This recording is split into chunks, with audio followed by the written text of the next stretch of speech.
Welcome to Gatecrashers, a podcast dedicated to kicking open the door to your next favorite thing. Our mission, our creed, and our code is this: to make all things more approachable and accessible to everyone. We want you to find a universe that you'll fall in love with. I'm Dan. I use he, him pronouns. I'm Jake. I also use he, him pronouns. Today we're joined by a very special Emmy Award-winning guest. You may know him from the Burger Scholars sessions from the First Week Feast Network on YouTube and all things burger. The Burger Scholar himself, George Motz.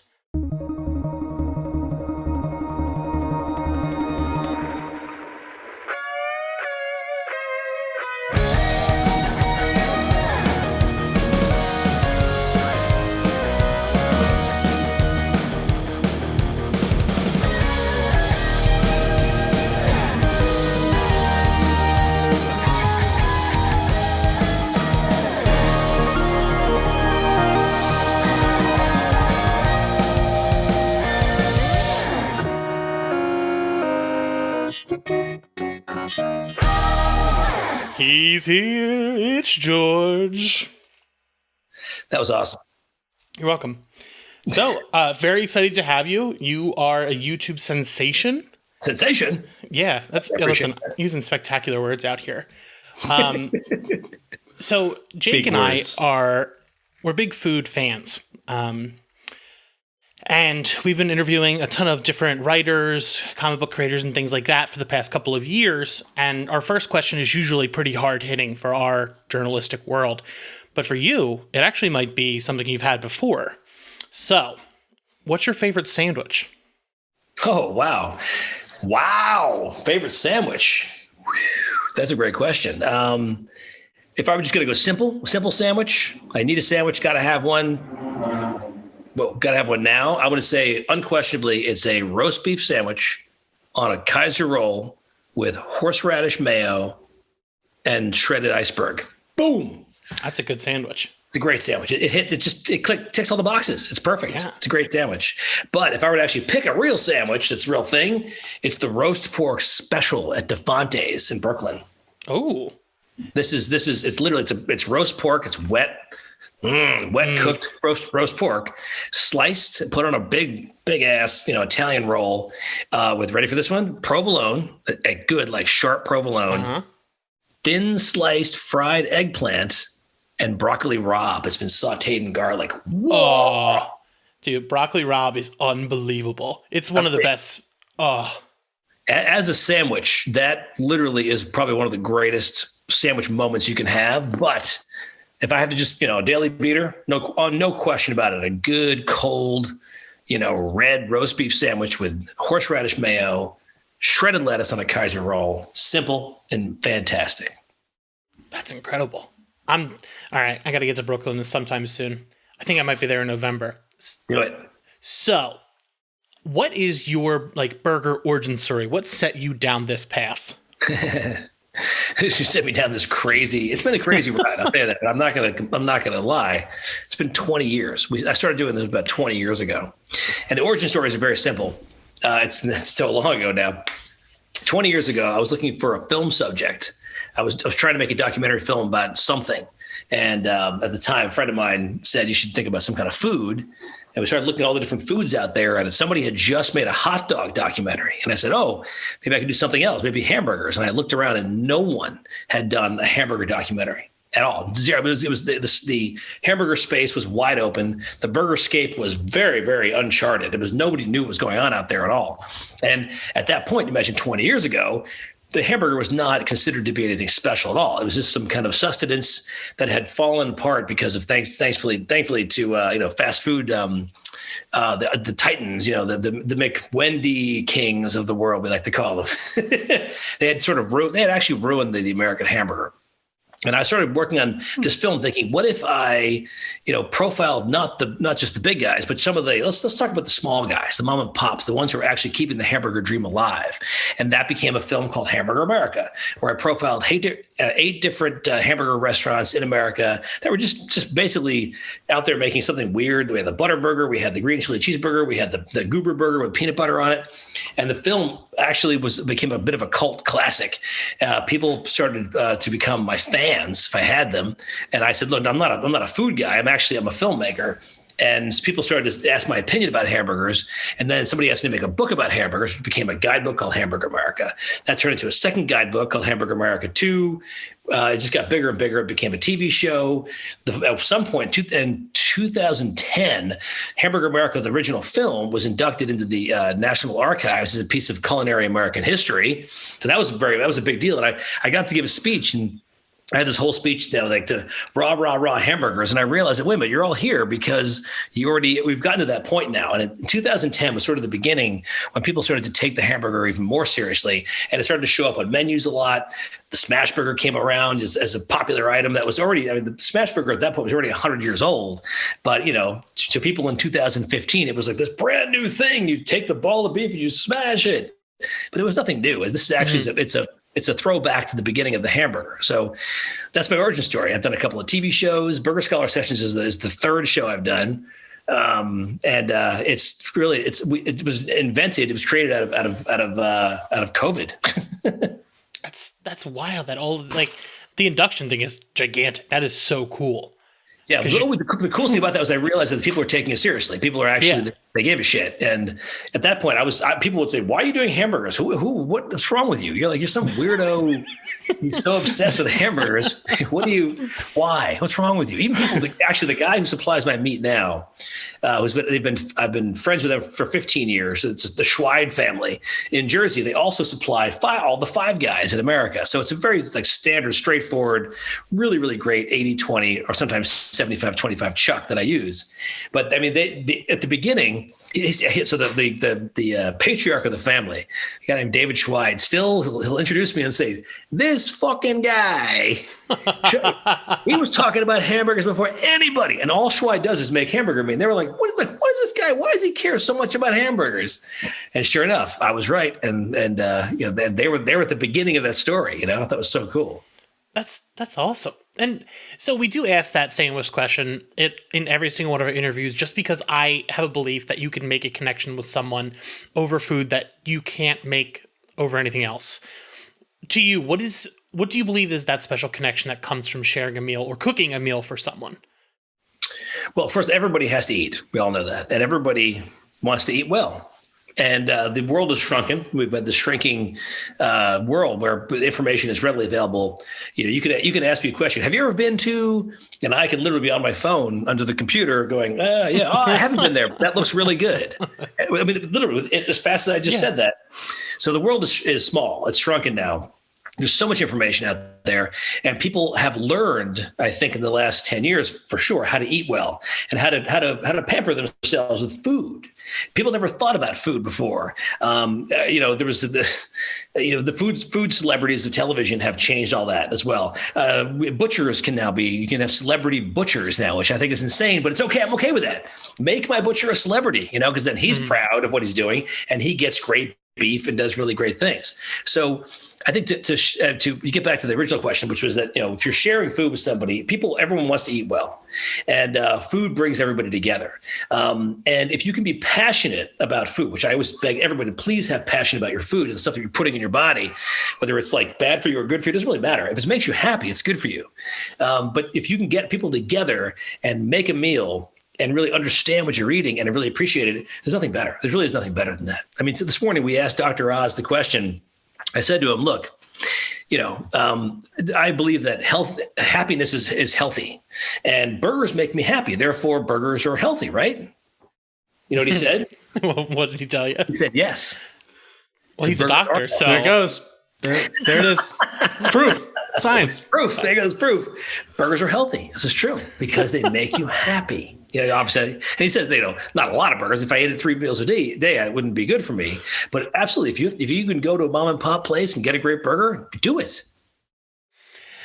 And man, I just never expected to be in an interview where someone mentioned just offhand they spoke to Dr. Oz today. So very cool. And so we are a show dedicated to making things more approachable and things like that. And a lot of people see hamburgers and stuff and they know they can cook them. But for you, what are the must-haves to make a good burger? Are there any specific tools that you suggest or a very easy method to get things done? So I tell people the clearest path to success in making a hamburger, unquestionably, is start with fresh ground beef. Know where your beef's coming from. Don't you can buy pre-pattied stuff. Actually, there is really great pre-pattied supermarket stuff now because the technology has come around where the storing, the shipping, the technology to make the patties themselves it's all brand new and it's fantastic. So you can buy store-bought patties that are fresh, that are good. I would stay away from the frozen crap. So the best burgers always start with a fresh ground patty or a fresh ground meat at least. After that, I mean, the easiest way to make a burger is actually to put it in a pan. To put it in a cast iron skillet, because this is the way that the original hamburger was made. The original hamburger wasn't made over a flame grill.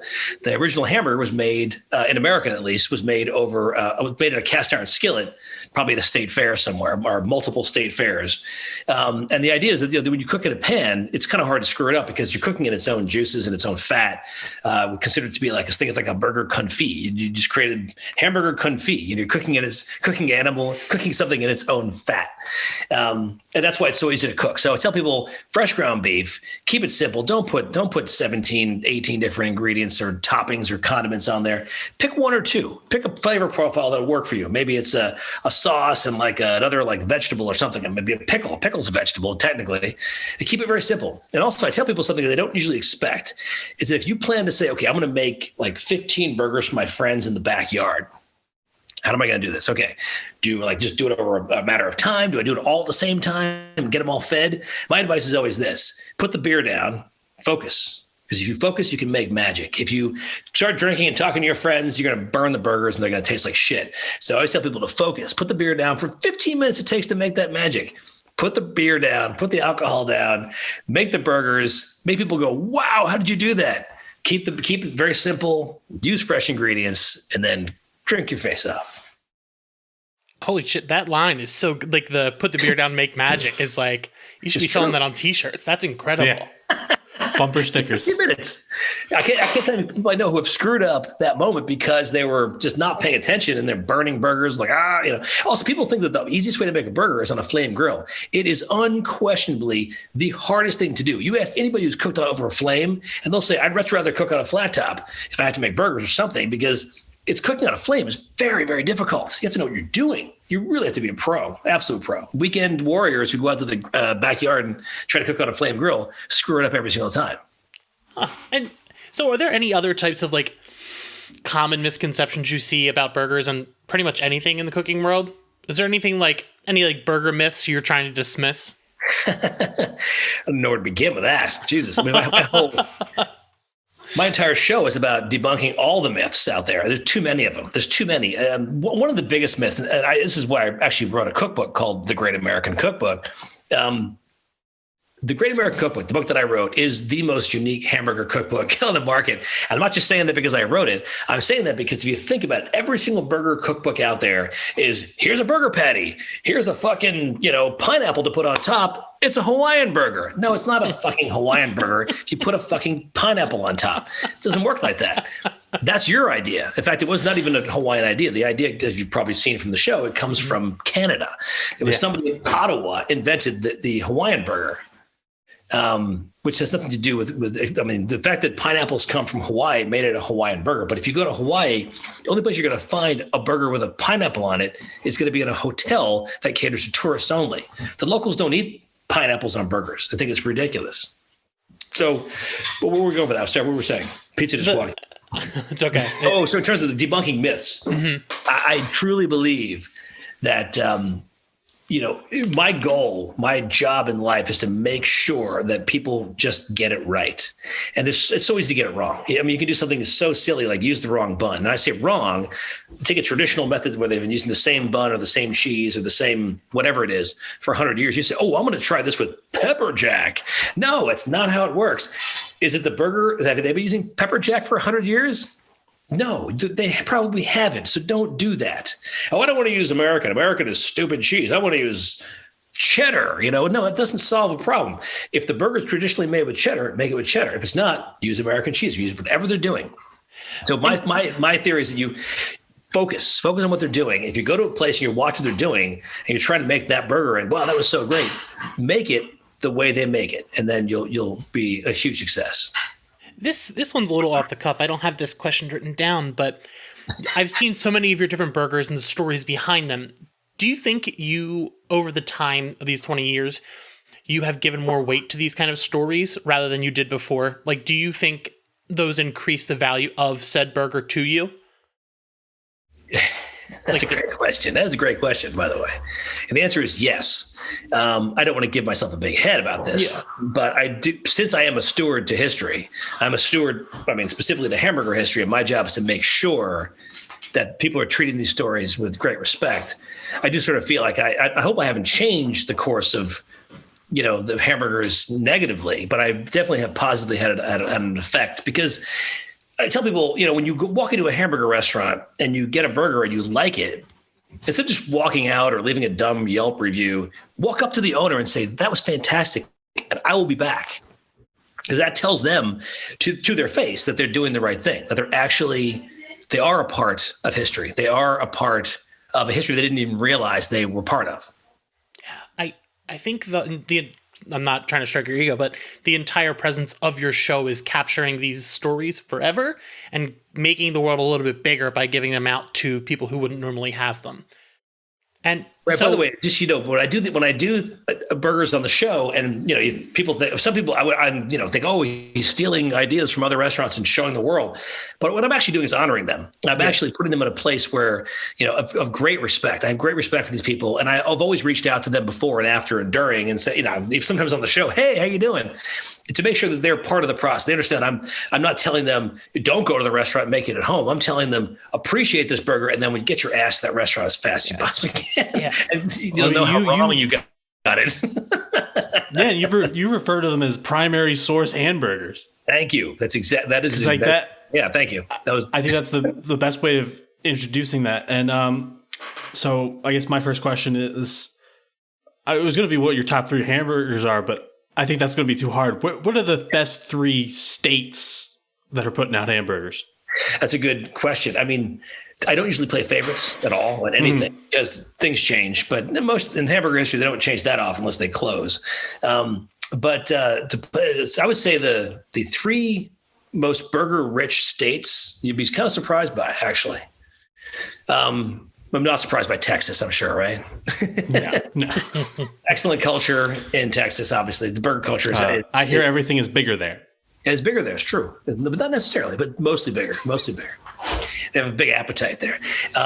Here's one you probably didn't think of, was Ohio. Ohio is an extraordinarily burger diverse state, and I love it so much. I really do. And also, it's one you're also probably not thinking of is also Wisconsin. Wisconsin also is very burger rich, burger diverse. They love their burgers in Wisconsin, and I love them for that. So my next question is about the rising beef prices and the burger, the chicken sandwich push. How do you think burgers will innovate? Do you think we're going to see more places start doing the fried onion burger, which I think you mentioned on the burger show was born out of just needing to be, you couldn't afford full beef patties? Yeah, it came out of frugality, for sure. It was not specifically related to anything national or large. It was actually related. It was the result of a railroad strike in the 1920s, specifically in a city that was west of Oklahoma City called El Reno, which was a hub, a big railroad hub for trains going across the country. They had a massive strike and everybody was out of work. And one very enterprising young burger chef at a place called the Hamburger Inn in El Reno decided, hey, why don't I just take a big wad of onions and smash it into the burger? And it doubled the size of the burger, and people loved the way it tasted. So this is the burger that I make all the time. I'm actually opening a restaurant, and that's the burger that's going to be on the menu, because to me, that's one of the great primary source burgers in America is the fried onion burger, because it has a really good chunk of American history attached to it. And to me, when you attach a good piece of American history to a hamburger, it just tastes that much better. Sorry. So the noise in the background is our family cat. Oh, she's so angry. Who screams. Whoa. Yeah. She honestly probably just wants more food in her bowl after she's eaten 9 times today. Okay. Yeah. I don't know what to do. So I mean, one of the newest things in hamburgers, I mean, the Impossible Burger. Well, what do you think about that? Like, do you think, and I mean, there's also the other ones, but like, that's the one that pops into people's heads. Here's the deal. I mean, I've said this so many times. There was something weird going on. I think that Impossible had changed their recipe. It became news when Impossible changed Impossible Beef had like Impossible number 2. It was like the second version of the beef. And I've already gone through a bunch of taste tests with the New York Times, and both of them were not good. They didn't end well. I don't know why they asked me back for a second one. We figured it out. We're going to show you what we figured out. I was like, you're still not quite there, but I pointed out to people one interview, and it got picked up, went on the wire, and it became this. I referred to Impossible Beef as the best imposter. And somehow somebody in the media twisted it around and said, George calls Impossible Beef an imposter burger. Which I never said. So I got, it was like within an hour, I got 20 requests to talk about this imposter beef. And like, I wasn't trying to be negative about it, but it really is. It's not a burger. I mean, they're trying so hard, and they've gotten very close. That's what I meant. The reason I call it an imposter burger, because it's pretty close. They've gotten pretty close. I mean, there's tons of them. There's tons of people trying. Yeah. People, which is okay, fine. You can try it. I'd actually just, I have smashed a burger with onions, and it tasted pretty good. It wasn't great, but it was not bad. Onions definitely helped the flavor a lot, for sure. But the problem I have with it is that it's trying to be a burger, which it really shouldn't try to be.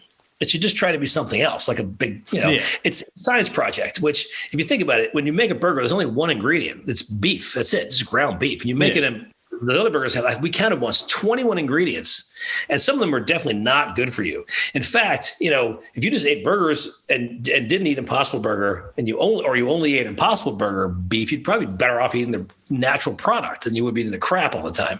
Sorry. It's okay. No, that makes sense. Like I agree. Like, what's the point of trying to make something into a burger when if you don't want to have it, just don't have it. Yeah, I mean, honestly, one of the best veggie type burgers I've ever had is something called it's a Beet Burger. As friends of mine from Eastern Europe, they're Czechoslovakian or Czech Republic, and it's nothing more than, it's a pretty complicated, but it's soaked walnuts. So that's the kind of the chewy part. Soaked walnuts, roasted beets, garlic, carrots, and a couple other things, and it's fried that way, and it's fantastic. It's actually a really good patty, but it's not a burger. It's just basically, it's a veggie patty that works very well. I'd rather eat that than eat some like crap that's trying to be ground meat. So, also, this is the thing. This is what I explained before. People like Impossible and Beyond, but they don't really care about you, unfortunately. All they care about, they're trying to make up. I shouldn't say care about you. They don't care about you, for sure. They don't care about vegetarians, which I thought was wild. I once asked them, and I said, well, who are you trying to appeal to, vegetarians? And they said, no, vegetarianism, this is about 4 years ago, only makes up, I think it was like 4% of Americans' diets, right? So we're going for the other 96%. You can't make money selling to 4% of America. So what they really cared about was just making people feel guilty about what they're eating. So there's a weird cult of guilt, and they say, "Oh, we're all about eating better and saving the planet." No, you're not actually. You're making a chemical pile of crap, to make everyone feel guilty about what they're eating. Huh. Sorry, is it too deep? No, it makes sense. Corporations going to corporate. Yeah. I've been in bed with these guys. I've talked to them, and I keep scratching my head saying, I could help you with a few details. You're missing this part and that part, trying to get to that point. And then I'm thinking, like, why am I even helping them? Because they're being disingenuous. Yeah. So, what's the point of it all other than the money? Like, and then just the fact that they did it at that point. But then they'll go back to the environment, like the whole farting cow thing, which makes you want to fucking punch someone in the face, and talk about farting cows. But, I understand that cows farting causes, whatever. But, some asshole flew to Vegas for lunch yesterday, and that caused a lot more damage to the environment than a farting cow or a ranch full of farting cows. Sorry, it's true. Yeah. There's a lot of those inflated numbers. All right, we got some listener questions. At what point does something stop being a burger? Is it the form of the bun that's most important things? Or is it like something like a donut burger doesn't count? Is it the ground beef patty, so veggie burgers don't count? Where's the line drawn? The line is drawn at the word burger because the source of the word hamburger, the etymology goes back all the way to Hamburg, Germany. And when the Germans brought their Hamburg steak to America, they got that idea from the port of Hamburg, and it was beef, period. So if you make a burger with anything but beef, it can't be called a hamburger. Hamburger has to be made with beef. That's number one. But it can be ground up. At some point, it becomes a sandwich if you're doing things like making like a sloppy Joe or something with it. But as long as if it's a formed patty and it's served on some kind of bread, the vehicle is bread, then it's definitely a burger. Otherwise, everything else is not. Everything else is just a sandwich. And this next one is, how would George Motz make a Crabby Patty? Crabby Patty, you mean like Matty Matheson? Oh, yeah, like that. I remember that video. I don't know if I could make a Crabby Patty. It would be, that wouldn't be a hamburger. I do make crab burgers, crab cakes, but I don't make crab hamburgers. Good. Smashing people's dreams. I leave that to Matty Matheson. He can make the Crabby Patty. Before Jake gets to ask this big final question, I did want to jump in because I've been thinking about this since we started talking. And I know you started as a filmmaker and you're still doing YouTube and those types of things. Do you treat your burgers and the act of that creation as your art? Ooh, as my art. Ooh, that's a good question. I love cooking. Takes me to a place, no matter what it is. I'm cooking something super simple or making a complicated meal. If I'm stressed out, I'll make the more stressed out I am, the more complicated the meal gets because I disappear into a place. Is it art? It is actually, because there's people like to say that baking is a science and cooking is an art.